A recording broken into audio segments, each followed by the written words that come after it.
LB Sriram గారిని అనుకున్నారు కదా, ఆయన్ను ఎందుకు వద్దనుకోవాల్సి వచ్చింది మీరు? ప్రొడ్యూసర్ వినగానే కథ బాగుంది, చేసేద్దాం, ఎవరిని పెడతారు, పెద్ద హీరోలు వద్దు సార్, నేను చేయించలేను, కట్ చేస్తే స్టేజ్ ఆర్టిస్ట్ని పెడదాం. ఆ స్టేజ్ ఆర్టిస్ట్ కొత్త ఎక్స్పీరియన్స్ ఉన్నవాళ్ళు, రంగస్థలం అందులో అసలు కథ పక్కగా రివటలా ఉండాలని రాశాడు రమణ. బాపు గారు అదే బొమ్మ. అప్పుడు నేను ఊహించుకున్నా మృణాలిని అని రచయిత్రి, నటి కాదు, నేను చేయించుకుంటే నీకెందుకు, లో బడ్జెట్ అండి, లో బడ్జెట్లో చేద్దామని అనుకున్నాం. అడ్వాన్స్ కూడా ఇచ్చారు, ఎల్బీ గారికి అడ్వాన్స్ ఇచ్చారు, ఆడికి ఇచ్చారు, కాఫీస్ తీసాం. అసలు ఇంకా నెక్స్ట్ మంత్ అనగా నేను తమిళ సినిమా ఏదో చేస్తూ కాలడి అనే ప్రదేశానికి వెళ్ళా. కాలడి అంటే శంకరాచార్యులు వారు జన్మ పుట్టిన వెళ్తుంటే ఫోన్ అన్నమాట. సడన్గా ప్రొడ్యూసర్ ఫోన్ చేసి సార్ నాకెందుకో మాకు ఒక ఫ్రెండ్ అడ్వైజ్ చేశాడు, ఇలాగ ఎంత ఖర్చు పెడుతున్నారు కదా, పెద్దవాళ్ళని పెట్టి తీస్తే బాగుంటుంది కదా, అక్కినే నాగేశ్వరరావు అట్లా పెద్దవాళ్ళని పెడదాం sir, next month sir, next week shooting అయితే నేను తెస్తాను, మీకెందుకు, నాకు డైజెస్ట్ కావట్లేదు సార్. ఎందుకంటే నాగేశ్వరరావు గారితో ఇంకా నేను ఏమి చేయించిన వేషం, నేను ఆయన చెయ్యిందే ఉంది ఈ వయసులో, నేను అంత ఫ్రీడమ్ ఫీల్ అవ్వలేనేమో, ఆయన్ని డైరెక్ట్ ఫస్ట్ సినిమా లేదు, మీరు ఆలోచించిన ఏ విషయం, ఎందుకంటే 15 నిమిషాలు నాకు ఏ విషయం చెప్తే దాన్ని బట్టి మనం డిసైడ్ చేద్దామా వద్దాన్ని. అక్కడ దాకా వచ్చేసాక ఇంకైనా ఫోన్ మూసేసి వెళ్ళి పూర్ణా నదిలో స్నానం చేసి శంకరాచార్య దండం పెట్టుకుని ఉద్వేగం ఆనందం అనుభవించి ప్రశాంతంగా సినిమా నైకర్రే వచ్చేసి ఫోన్ మళ్ళీ నేను చేశాను. సార్ ఏం డిసైడ్ చేశారండి, మనం ఫ్రెండ్స్గా ఉంటే బెటర్ సార్, ఏకవాక్యం కథం. తర్వాత నాకు ఇచ్చిన డబ్బుని తీసుకెళ్ళి థ్యాంక్ యూ సార్, నేను ఇచ్చానని తెలిసి ఎల్బీ కూడా తీసుకెళ్ళి ఇచ్చేసాడు కట్. ఇక తర్వాత అయినప్పుడు ఇక నాకు ఈ నెక్స్ట్ ఎవరు తీసినా ఇలాగే ఉంటుంది, ఇంకా కొంచెం కమర్షియల్గా కూడా వయబుల్ ఆర్టిస్ట్ని పెట్టుకుందాం అని ఎల్బీకి బాలుకి ఇచ్చాడు. ఫీల్ అయి ఉంటాడు నా నిజంగా. ఇప్పుడు నేను చేయలేదుగా, మళ్ళీ నేను చేసినప్పుడు అతను కన్సిడర్ చేయకపోవడానికి ఇది రీజన్. ఇంకా మళ్ళీ ఇట్లా అయిందనుకోండి, ఈసారిగా చాలా హర్ట్ అయిపోయి ఏమన్నా చేసుకోవచ్చు కూడా, అంత ప్రేమించాడు అతను. వచ్చాడు లొకేషన్కి రావడం, చెట్లు తోవడం, ఆడొక సినిమా ఒప్పుకుంటే తెలుసు కదా, వెళ్ళి ఇంకా అక్కడే ఉంటాడు, సంగీతం నేర్చుకుని వేదం ఇవన్నీ ఏమవుతుంది. అంటే ఫస్ట్ ప్రొడ్యూసర్ వేరు, ఇది ప్రొడ్యూసర్ వేరు. Okay okay okay. అండ్ మరి ఎల్బీ గారు ఇప్పటికీ సినిమా చూసారా? మిథునం నాకు తెలిసి చూడడు, వాడి నేచర్కి చూడడు, ఎందుకంటే అతను కొంచెం బయటికి సాఫ్ట్గా కనపడే, బయటగా పరశురాముడు వాడు, లోపల ఒక చిన్న పరశు ఉంటుంది అతనికి. నేను చూడంట కొంచెం ఉంది, అల్లక ఉంది, అలుగుతాడు. నేను చూడలేని నేను అనుకుంటున్నా, గట్టిగా నమ్ముతున్నా, చూసినా రహస్యంగా అదే ఒక చిన్న బాధ ఉంటుంది ఎవరికైనా. నేను అనుకుంటున్నా, ఇప్పుడు నాకు దళపతిలో మణిరత్నం పిలిచాడు, నేను అసలు అప్పుడు ఎట్లా మణిరత్నం దళపతి సినిమాలో, రజనీకాంత్ సినిమాలో వేషం అంటే ఎట్లా, మా జనార్దన్ మాషి నాది అసిస్టెంట్, ఫోన్ నేను హైదరాబాద్లో ఉన్నా, సార్ కారు వచ్చింది సార్, ఫోన్ చేస్తున్నారు సార్, మణిరత్నం సార్ అంటే వస్తున్నానయ్యా 3 రోజులు, అలా మూడో రోజు కూడా ఫోన్ చేశారు సార్ అంటే డైరెక్ట్గా దిగి వెళ్ళిపోయారు మణిరత్నం గారు నాకు బాగా. అయితే సుహాసిని ఇల్లు ఏదైతే ఉండదో అందులో 7th మూవీస్ ఆఫీస్ ఉండేది. అప్పుడు మణిరత్నం గారు అప్పుడే పెళ్ళి గొడవ అప్పుడప్పుడు వస్తుంటాడు, అప్పటికే పైగా నాయకుడు 7th మూవీస్ కొన్నాం. సో అది మా ఇల్లు, మా ఆఫీస్, అట్లా పరిచయం.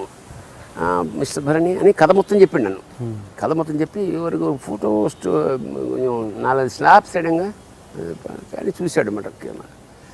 భరణి అది కొంచెం ఏజ్ కావాలి, నువ్వు మరి కుర్రాళ్ళలో ఉన్నావు,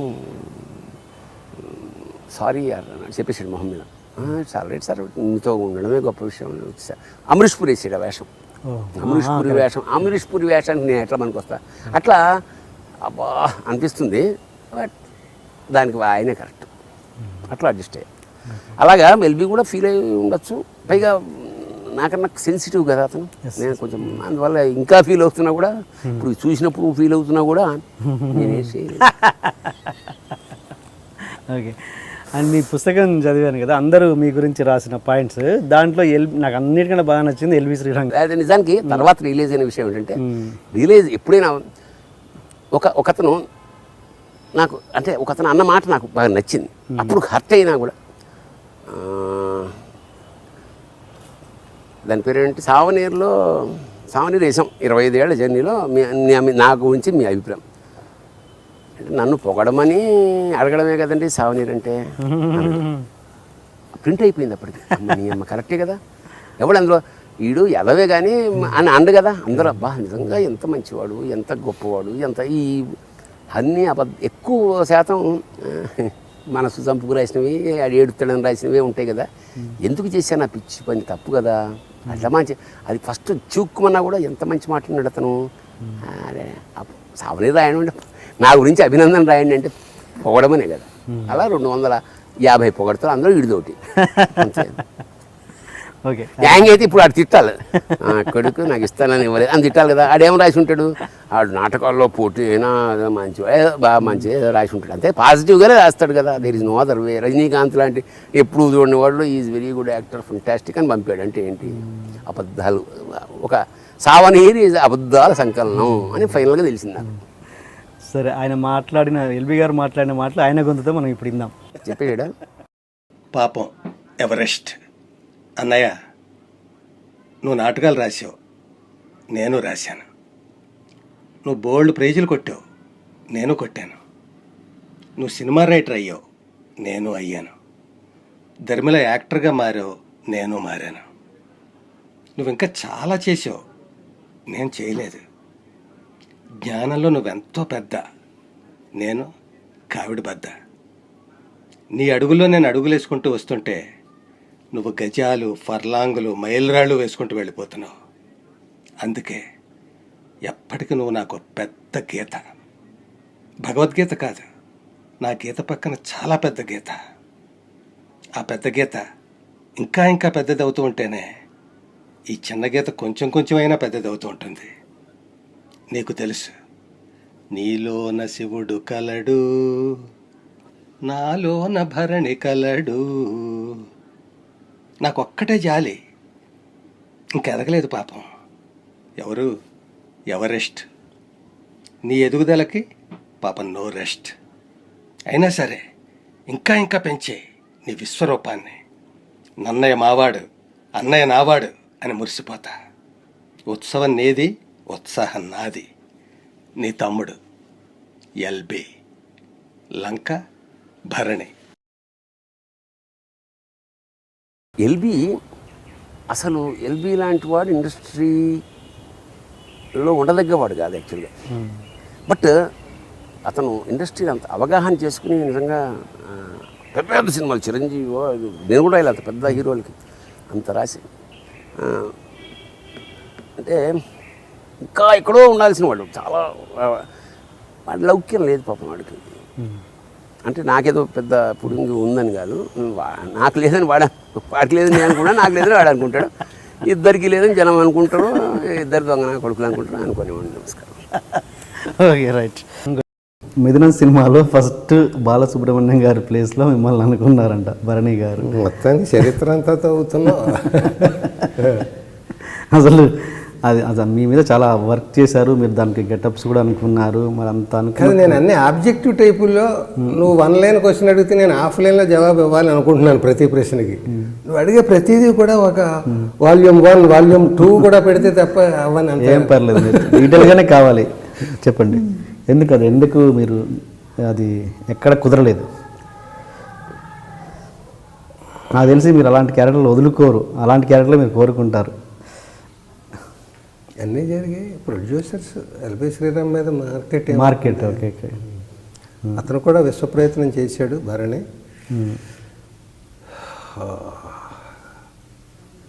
అది ఎలా జరిగిందంటే, ప్రొడ్యూసర్ అన్నాడు, ఉన్నవి 2 క్యారెక్టర్లు కదండి, అడ్వాన్స్ పంపించాడు పెద్ద అమౌంట్ నాకు.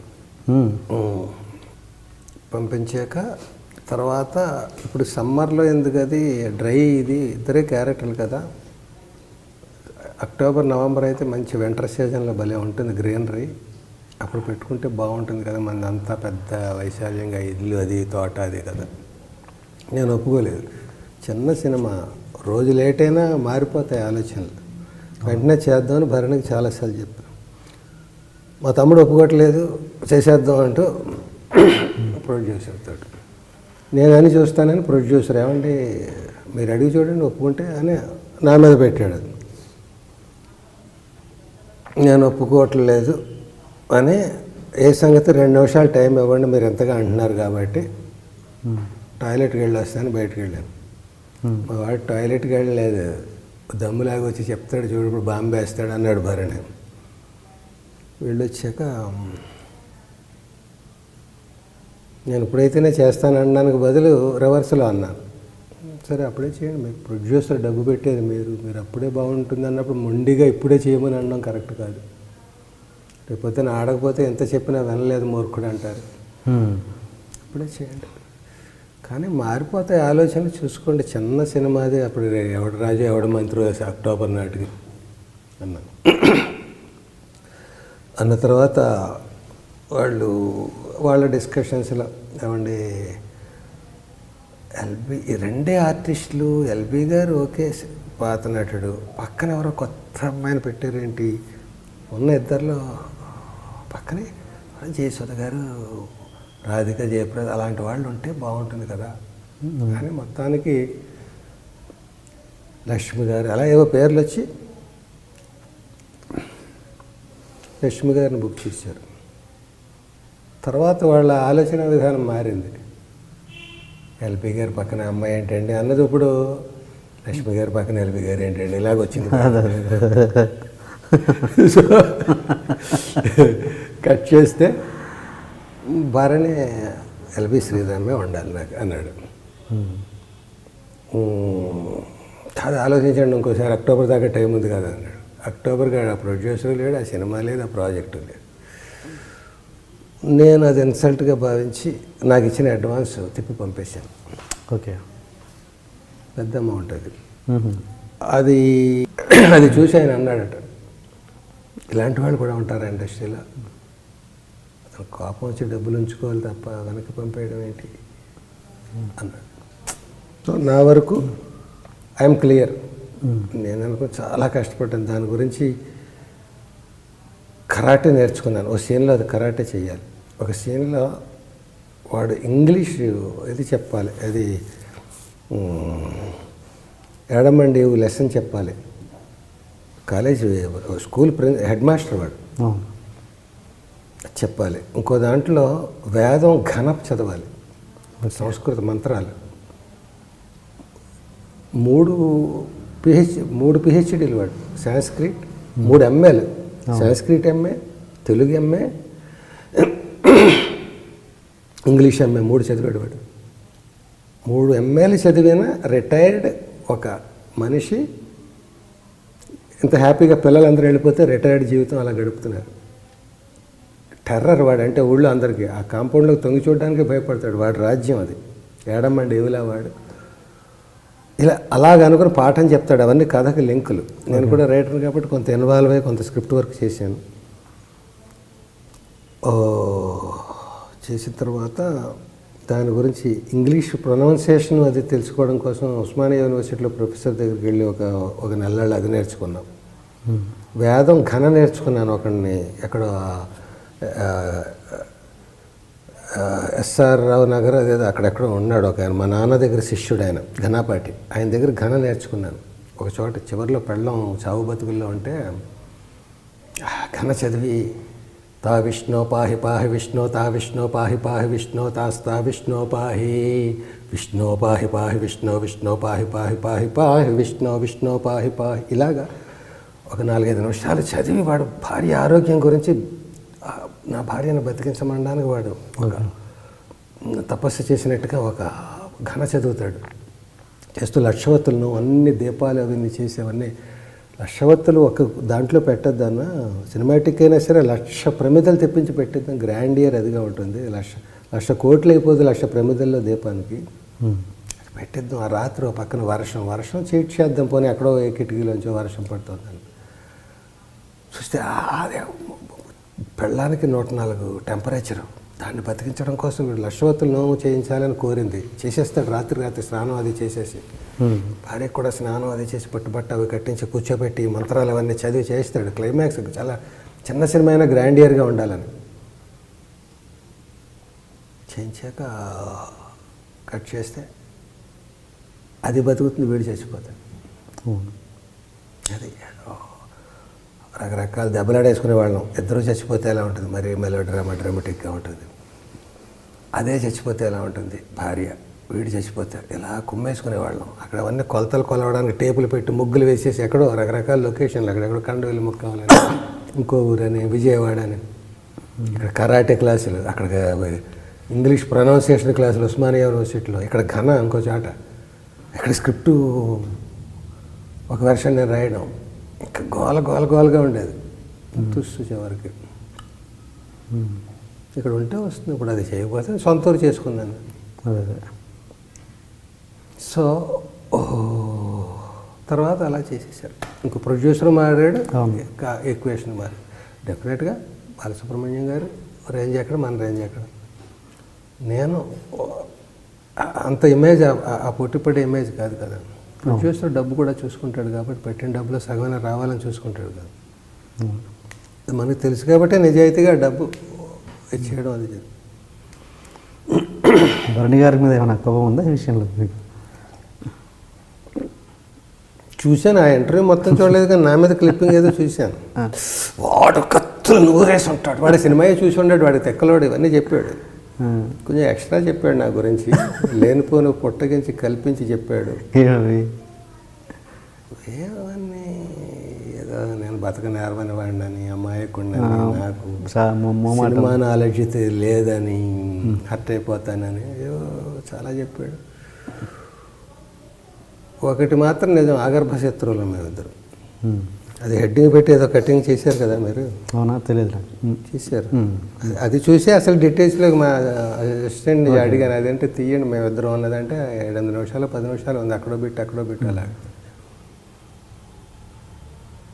సో నాటకాల రోజుల్లో అసలు ఇద్దరు ఒకళ్ళని కేర్ చేసేవాళ్ళం కాదు. వెళ్ళి అలవా చూసుకుందాం, ఆ పరిషత్తులా చూసుకుందాం, ఈ పరిషత్తులా. Okay okay. అతను ఎవరైతే నాకేంటి, నా కంటెంపరీ, నా పోటీదాడు. అతను ఆటకథ రాస్తే నాకేంటి, అతను 6 అడుగులు ఉంటే నాకేంటి, అతను ఎంత 70 కేజీలు బరువు ఉంటే నాకేంటి, ఓ లైబ్రరీ అంతా చదివేస్తే నాకేంటి. నాటకం మా ఇద్దరికి పోటీ, చూసుకుందాం దా, అలా ఉండేది. అలా తర్వాత సినిమాల్లో అలా అయ్యాం. శత్రుబంధం అనే ఒక కథ. చిన్నప్పుడు అత్త కోడలు ఎప్పుడు దెబ్బలాడుకుంటూ, నీ మొహం ఏమిటది, నువ్వు అది ఆ నీళ్ళు అక్కడ వలకపోసేసావు, ఇదిగో నువ్వు వంటలో ఉప్పు ఎక్కువ వేస్తున్నావు, ఇలా ఊరుకోండి, పెట్టింది ఏదో తినండి, మీకు ఉప్పులు ఇవి రుచులు తెలుసు, వండడం చేత కాదు. కానీ ఇలా కొట్టుకు చచ్చిపోతుంటారు అత్త కోడలు. 4 రోజులు పుట్టింటికి కోడలు వెళ్ళిందంటే దీనికి కాలు ఆడదు. అయ్యయ్యో ఇది 4 రోజులు ఎప్పుడు వస్తుందో, నాకు కాలు ఆడట్లేదు అంటే. విడిపోతే కలిసి విడిగా ఉండలేరు, కలిసి ఉంటే కొట్టుకు చచ్చిపోతుంది. అలా మా క్యారెక్టర్ అట్లా. ఇద్దరికి పడదు కానీ విడిచి ఉండలేము. అది కొంత ఆర్టిఫిషియాలిటీ, కొంత నిజం. వృత్తిపరంగా అతనంటే నాకు ప్రాణం అన్నాను, ఆర్టిఫిషియాలిటీ. ఓకే. లేదు, ఏదో అనుబంధం, ఏదో మా మధ్య ఏదో మ్యాగ్నెట్ ఏదో ఉంది. అది ఎంతమంది ఉంటే మా ఇద్దరి మధ్య ఎందుకు, ఏమో అవసరం ఉంది. నా వేషాలు అతను పట్టుకుపోతున్నాడా, అతని వేషాలు నేను పట్టుకుపోతున్నాను. ఏదో ఒక ఉండాలి అట్లాగా, నువ్వా నేనా అనేది ఎవరో ప్రతి మనిషిగా ఇంకొకటి ఉండాలి, ఆపోజిట్ ఫోర్స్. అలా ఎందుకో ఫిక్స్ అయ్యాం. అతనికి నేను ఆపోజిట్ ఫోర్స్ కాదేమో కానీ నేను అతను ఆపోజిట్ ఫోర్స్గా ఫీల్ అవుతాను. నాకు ఎవడో ఆ యుద్ధానికి ఒక ఆపోజిట్ ఫోర్స్ ఉండాలి కాబట్టి. నేను అదే ఓడిపోవచ్చు మహా అయితే, యుద్ధం జరుగుతుంది కదా. ఓకే. అట్లాగే నేను అతన్ని ఒక రకంగా కేర్ చేయను, ఒక రకంగా అతను లేకపోతే బతకలేను అన్నట్టుగా ఉంటుంది అనమాట. రెండిట్లో నిజం ఉంది, రెండిట్లో అబద్ధం ఉంది. Okay okay.